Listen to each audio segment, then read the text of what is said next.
Hello again, and welcome back to Elements of Art. I'm Caroline, and I'm ready to bring you your next exciting art challenge presented by Natasha. Today we are concluding our unit on color. Are you ready to begin our final project?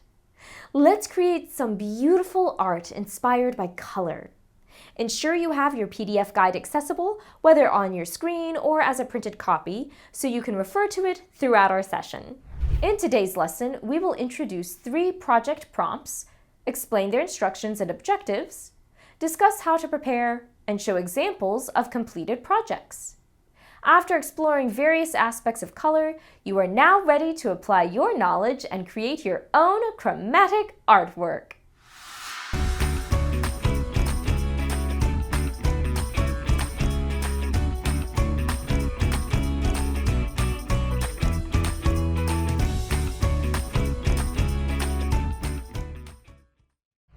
In this unit on the elements of color, we have covered the color wheel, primary, secondary, and tertiary colors, tint, tone and shade, color harmonies, and color psychology, and we've analyzed the art of Georges Seurat and Franz Marc.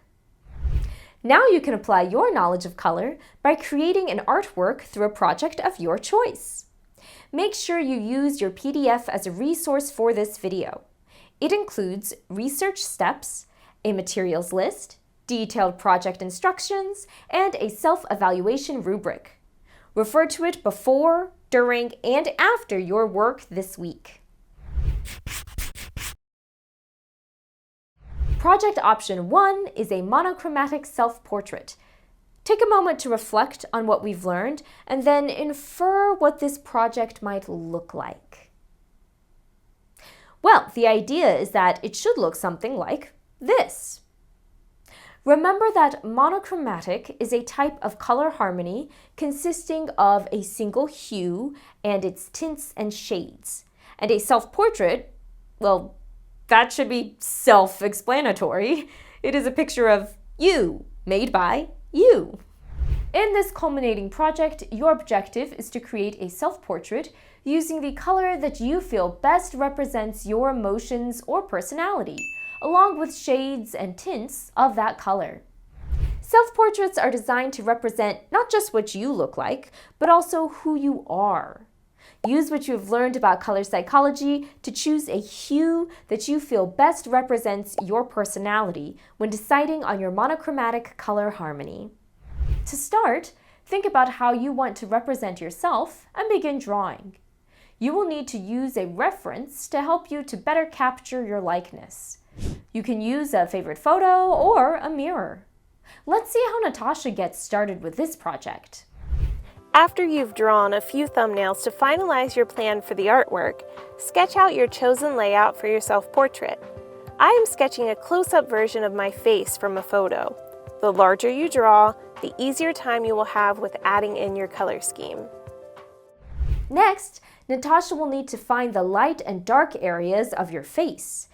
Where is the light hitting? Where do the shadows fall? The base hue of the chosen monochromatic harmony should be applied to the midtones, which are the areas of the face that are neither in highlights nor in shadows. The tints will be used for highlights and the shades will be used for shadows. I am now making a guide for using my chosen monochromatic harmony. I'm noting in the areas that will be filled with tints, hue, and shades. I'm labeling my guide and also my painting very lightly. It will be like a color by numbers. Next, I will show how I will complete this project. First, choosing a color that reflects my personality. As a fairly calm and relaxed person, I think I'll go with a cool blue harmony.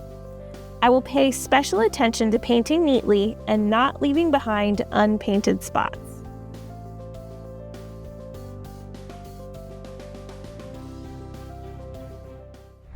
Here is the finished example from the demonstration. If you choose to do this culminating project, your painting should not look exactly like Natasha's work, but should show a likeness to you and a defined monochromatic harmony. Our second culminating project option is to create a split season landscape drawing. Do you remember what a landscape is? A landscape is art that depicts natural scenery. For this assignment, you could choose any landscape, from a mountain to an island to a desert or another terrain. You will be splitting the painting in half and showing one season on one side and another season on the other. How do you think we might use color to define each season? Think about it. What season do you most closely associate with cool colors? Probably winter, right? Cool colors give a cool feeling, just like snow and ice. So if winter is cool colors, what do you associate with warm colors? Maybe summer? Another option might be spring and autumn. Spring could use cool colors with blue and purple flowers, and autumn could be warm colors with red, yellow, and orange falling leaves. By the way, your artwork should be divided in seasons by imagery and color temperature. In this project, the objective is to show how warm and cool colors affect a landscape by depicting two different seasons side by side, highlighting their emotional and visual contrasts. I think that I will go with the autumn and spring option. Let's see what Natasha chooses in her example. I'll start out by thinking about what landscape I'd like to focus on and then which seasons. I think I'll go with a desert in the winter and summer. Next, I'll sketch out my landscape and decide which side will represent each season. Now, many of the examples we have seen are divided with a vertical, straight line through the middle, but that is optional. You can come up with your own division if you'd like and have an irregular split, like a diagonal or a horizontal division. Be creative. Next, I'll choose my medium. For this project, I'm using dry color mediums, a combination of colored pencils and crayons. You could use these or markers, oil pastels, or soft pastels. I'm going to begin by applying the warm colors to one half of my artwork. Now, I'll continue by adding my cool colors to the other side of the artwork. I'll finish it up paying attention to detail and design. And here is the finished split-season landscape from Natasha's demonstration. Remember, yours can look similar or very different. If you choose this project prompt, have fun and be creative. Just make sure to separate your design into warm and cool. Our third and last culminating project option is to create an analogous fairy tale illustration. Remember analogous harmonies? Analogous color harmonies consist of 3 to 4 hues that sit next to each other on the color wheel. You'll use these colors to illustrate a scene from a fairy tale of your choice. How do you think using these closely related colors will impact the mood and cohesion of your illustration? In this culminating project, your objective is to use an analogous color scheme to illustrate a fairy tale scene, enhancing the visual harmony and mood of the story through closely related colors. So the first step is to think about some common fairy tales you would like to illustrate. Maybe think about which was your favorite when you were young. Then think about how you can show a scene from one of these stories using analogous colors. Choose colors that match the story's tone. Use color psychology to guide your analogous color choices. Think about whether your story is hopeful and bright or dark and mysterious. So what was your favorite fairy tale as a kid? I think my favorite was the story of Little Red Riding Hood because it's about a brave girl outsmarting a cunning wolf with a lot of suspense and a bit of magic thrown in. Let's check out Natasha's demo for this project and see which fairy tale she chooses to illustrate. So to start this project, begin again by brainstorming. I think I'm going to focus on the story of the Frog Prince and start sketching out my scene. Cool, the Frog Prince! That is a pretty good one. Thinking of that story, what analogous color harmony comes to mind? Let's see which one she chooses. With the pencil outline of my Frog Prince scene complete, I'm ready to apply some color. You can use paint or whatever medium you would like. I'll be using watercolors with yellow-green, green, and blue-green.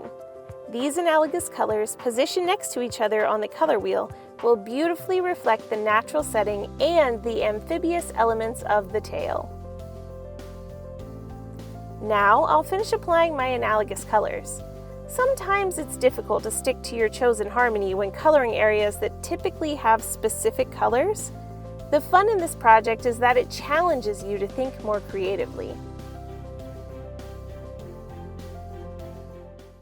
And here's the finished fairy tale scene using an analogous color scheme.